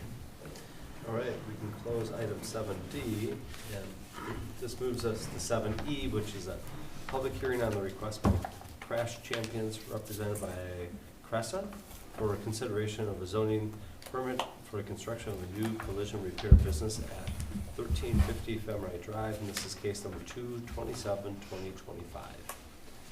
We have Jessica. Jessica, I believe you're going to walk us through your plan? Yes. Awesome. Good evening, everyone, and thank you for the opportunity to present our project and our request for zoning approval. As you know, my name is Jessica Pearson, and I represent Crash Champions along with Andrew Hansen and Jake Parrish, both on the call today. Wanted to start by telling you a little bit about Crash Champions and how we all began. We did begin in 1999 as a single body shop in New Lenox, Illinois, founded by our current CEO, Matt Ebert. And from day one, our goal was clear. We wanted to create a better, more personal collision repair experience, a company and brand that customers can trust. And today, Crash Champions is proud to be the only founder-led national multi-shop operator and the third largest collision repair provider in the U.S., with more than 650 locations across 37 states and DC. We partner with nearly all major insurance carriers and utilize advanced technology to maintain the highest industry certifications. At Crash Champions, our people first commitment is our core commitment. It's a commitment to our customers, our team members, and the communities that we serve. Our facilities are upscale and modern, designed to enhance neighborhoods. At Crash Champions, we believe that success means making a positive impact beyond business, and that's why we also support causes that matter. And those include breast cancer foundations, collision engineering education through Enterprise Mobility Foundation, and granting wishes through the Make-A-Wish Foundation. We're so excited to bring this commitment to Monona with a new location at 1350 Femright Drive, which will be a 15,000 square foot building with secure screened vehicle storage, native landscaping. Our site will employ 12 to 15 team members and serve 15 to 25 customers daily. We operate Monday through Friday, 8 to 5. And we truly believe that this project will bring jobs, quality service, and a positive presence to Monona. We appreciate your consideration and are here to answer any of your questions. All right, is there anybody else to speak during the public hearing section? There's nobody in the room, we don't see anybody online. Correct, Doug? I just wondered, we have a few associated with the application. I haven't seen anybody unmute if they wanted to speak at this point. Nope. All right. We can move on to the pre-hearing conference, and this is 7F, the request by Crash Champions, represented by Crescent, for consideration of a zoning permit for construction of a new collision repair business at 1350 Femright Drive, case number 227-2025. Thank you. Crash Champions are proposing the construction of a new facility here. It would be a 15,000 square foot facility at 1350 Femright Drive. This would include repair bays, paint booths, customer reception, office space, and vehicle storage. This site has been vacant since approximately 2010. Most recently, there were approvals in place for a self-storage facility on this site, and materials were included within the meeting packet sharing by the property owner, showing the reason for the pivot to this different user and the request that you see before you this evening. So the property at 1350 Femright is located within the Community Design District, and the zoning permit is required for the new use as well as the new construction. And just like the previous application, this is also located within redevelopment area number 6, created by CDA and Council in 2010. And action is needed from both of those bodies to authorize this use. Goals of this district are to promote redevelopment of the area and further investment from property owners. As far as the land use, the CDD zoning does call for a compatible mix of residential, commercial, industrial, or open space uses, which realize the goals of the comprehensive plan. The comprehensive plan classifies this as commercial use in both the current and future land use maps. And there's quite a mix of uses around this. You've got the Merida Clinic to the south, light industrial and commercial to the north, self-storage to the northwest, office and service to the west, as well as big box retail to the southwest. As far as the site design and circulation, there is a new curb cut near the north end of the site that was proposed out into Cox Avenue, a 24-foot drive lane around the perimeter of the building, which would allow for vehicular circulation around the entirety of that. And there would be access to repair bays via doors on the north, east, and south sides of the building. Staff does recommend some discussion of operations at this point.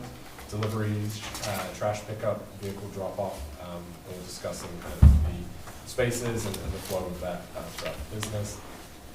Another discussion point that came up during the storage use was that of the sidewalk that is present south of the proposed site, which provides the pedestrian connection with Fenright, the Merida Clinic, and East Broadway. It may be something to discuss potentially given the drop-off nature of this business. That's something that could be considered, again, with the nearby Madison Metro circulating as well. A certified survey map was recommended to City Council and ultimately approved, but was not yet recorded. If you recall, this had to do with the proposed right-of-way line and sort of the realignment of the parcel, just kind of confirming that the western property line for the site. That may be something that the Commission choose to give some feedback on this evening as to whether that's something that could be considered concurrently with this application as it moves through the next steps. A total of 53 parking stalls are proposed for this building, 2 of which are ADA. Based upon parking standards per city code, it does require 32 spaces, so it looks like the proposed parking will exceed ordinance standards. There would be a proposed fence that would provide some security as well as some screening, sort of to the operational side and the back of the building. But there would be customer parking, staff parking up front, sort of outside of that enclosed area. Expecting between 12 to 15 employees with about 15 to 20 customers per day, with peak traffic early morning, in the morning and early afternoon. Building itself would be a 15,000 square foot building, 1 story, 1 level building, and proposed materials include brick, steel, and glass for a modern aesthetic. Again, it would include glass on the frontage, and recommending the full materials board. We do have one of the sample materials here for the storefronts. You can pass amongst the commission members. Screening is mentioned just in terms of the dumpsters, the fencing, just having materials for those, just to have some clarity about what they would look like from both the visual but also an operational standpoint. Operating hours, 8 a.m. to 5 p.m. Monday through Friday. A lighting plan was submitted, although not typical for a pre-hearing. It does show 7 pole-mounted fixtures. It does look to be, as well as, 4 mounted on the building as well. It does look to be a well-illuminated site, which should help with site security and just some operations. But again, something that can be, some feedback can be given. Native plantings are also mentioned in the landscaping plan, as well as the fact that there would be 33.6% open green space for the site. And again, as part of any formal consideration, we would expect the full landscaping plan. We did receive some feedback from city department heads, and they're included in the staff report, mainly to do with the operations of this and just making sure that standards are met for some day-to-day operations and disposal of materials. That's it from staff. All right, I think we are on Chris. Okay, excuse me. Overall, I think it's a okay use. Our biggest challenge will be trying to get this so it doesn't look like a salvage yard. Because that's not the thing. Well, we've got a bunch of cars parked there. Can you explain, the fencing I see looks like it's solid material? That not mean yes? That's correct. It's a 6-foot minimum opaque fence. I think if we put a solid fence around it, the first thing you gotta realize is the Highway 51's elevated from the site. If you drive by, you're looking down into the site. So we're gonna be looking down into that storage area. So I think we need to make sure somehow we do this so it doesn't look like a salvage yard in the back end there with cars. And what is the mechanism that says will ensure that it's no long-term vehicle storage or salvage will occur? What's the vehicle that we use for that? How do we enforce that? We don't have meter maids go there and chop the tires, so. No, and I believe that statement was made by the applicant themselves. My understanding was that the vehicles sort of in process of repair would be behind the fence and, you know, in sort of the operational side of the facility. And really the front aesthetic would be sort of more operational for day-to-day customers. That was my expectation of this. So looking at this, I think an important element would be to have substantial landscaping outside the fence of the storage yard to soften it up and make it look a little better. To me, that's the biggest issue on this property, that it doesn't look like a salvage yard, because we've paid a lot of money over the years to get rid of salvage yards and turn them into higher and better uses. As far as the sidewalk, absolutely, you need a sidewalk along the frontage. Extend the sidewalk that Meritor did and just extend it along this frontage, just like everybody else is expected to do as they rebuild. Elevations, I think the front is fine. Front looks good. I think the sides are okay. I think you have to work on the back. It's, again, it's backs right up to Highway 51. And I think the last thing we want is the rear of a building facing Highway 51. We usually look for fronts on both. If you look at other buildings, they're old, they're not as nice as this, but they all have full masonry on the side facing Highway 51. That was required years and years ago when they did it. And I think for you, quite honestly, your best advertising is this building sitting, I don't know how many, you know the vehicle count on that road? I know it's not 100,000 vehicles a day, but I know it's tens of thousands of vehicles a day. So I think it would be in your best interest to put a really nice looking second type of facade there. And since you front on two roads, we would allow signage on both ends. I don't think you can get better advertising than the back of your building looking really nice, sitting on Highway 51. That's a lot of people going by it every day. So I think we want it to look better there, but I think you want it to look better there too.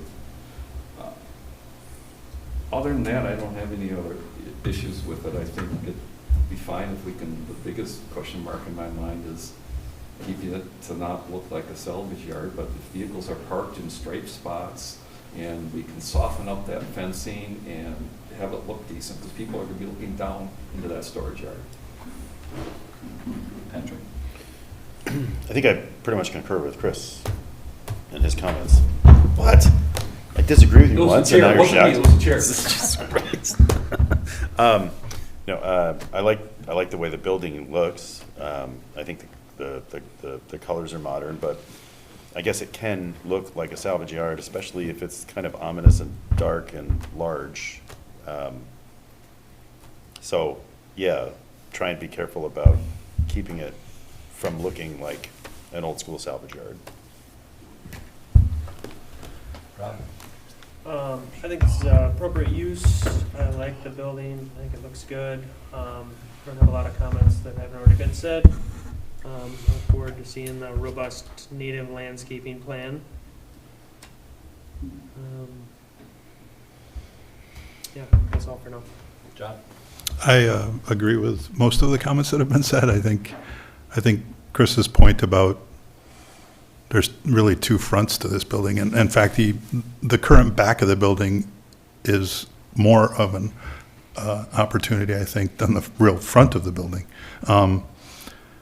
I guess, and I think that the architecture is appropriate based on the use. I think it would be a nice looking building. The question I had is on the east elevation. I don't know if we can bring that up, which I think is the elevation that faces. There seems to be like a diagonal component that I didn't quite understand. And if you could explain that. Right, yeah.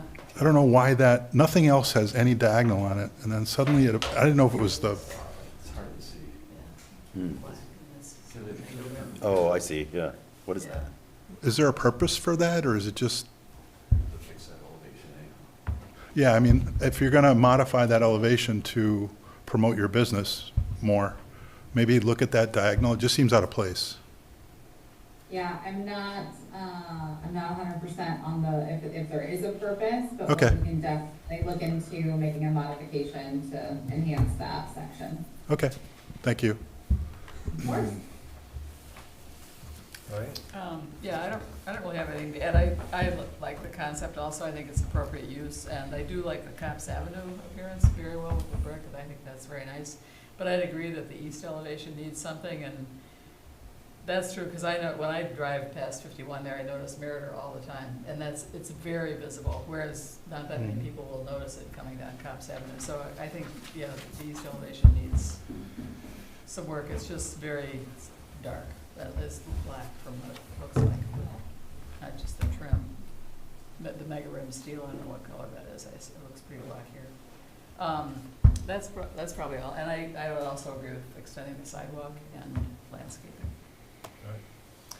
Any questions from the applicant that you didn't have answered that you're hoping to get answered? No, I don't think so. I think you guys covered it all. Thank you. All right, thank you. All right, we can move on from 7F, move on to item 8A, 1 through 5. Thank you. Just a couple quick updates for the group. For calendars, certainly the second meeting here in December will be cancelled. But in January, we'll probably be mixing things up just a little bit. It's likely, we just had our first internal comp plan kickoff meeting on Friday. We're working on kind of a joint plan commission and city council kickoff. And we're currently targeting that January 12th meeting, so kind of the regular plan commission date, and potentially going to push regular plan commission business, assuming we have business, to the January 26th. So back to the old sort of second and fourth Mondays. That's subject to confirmation, but I will get that out to you as soon as we can. But potentially having kind of a joint meeting here with City Council, and just sort of really the big public kickoff for the comp plan effort being that night instead. So I'll clarify that, but would just ask if you can kind of hold both dates. For now, I'll keep you updated as things move forward there. The only other update that I have is a staffing update from the city. Pleased to say that we have a new full-time city planner that has joined the city. He joins us from, he has his master's in urban planning from UW Milwaukee, as well as experience at UW EDC, as well as the Bike Fed. So he joined a few weeks ago. It'll be him and I in the planning department now. Will Shedden, the planner one that you met a couple months ago, his last day was on Friday. So we'll have the two staff here. We're very appreciative and thankful that we have another full-time staff member as we come into this busy time, and I'm sure we'll be sort of working with him. He'll be assisting on some plan commission items as well. So his name is Henry Bobby, and certainly we'll have him come to one of the meetings and introduce himself. So Bobby, B-O. B-A-R-B-E-E. Got it, thank you. Dry mouth. All right, 8B. Any questions that you all have? None? One. One? Any updates at all on the former Speedway? Nothing at this time other than enforcement efforts with snow and maintenance. Okay. Is the dental place opening or open? At the Mesa Yeah, site, I'm yes, sorry. dental clinic is open. They're operating and currently sort of using the underground parking, just as those conditions are being wrapped up. The dental clinic is operational and has moved on. When you talk to people about Speedway, I'm sure the records are probably lost, but that has a substantial underground detention basin that's backed by the dumpster enclosure and beyond. There's a South end. south end. But I mean, it's substantial. That was back when the stormwater systems on Monroe Drive were all flooding. The downstream people, a lot of that's been taken care of, but that's something that they need to be aware of. Still there? Yeah, still there. Thank you. Yeah, we as staff have reached out Most contact has been with the leasing agent right now, but just trying to reach out to corporate as well, just try and get an understanding, both from assisting with future sites coming in, get a sense of what they're looking for, just trying to make that connection as well. So efforts there will continue. All right. Item 9, motion for adjournment. Move adjournment. Second? All those in favor say aye. Aye. Opposed? All right, thanks, everybody.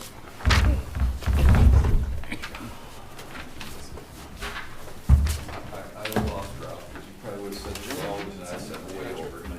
I said exactly.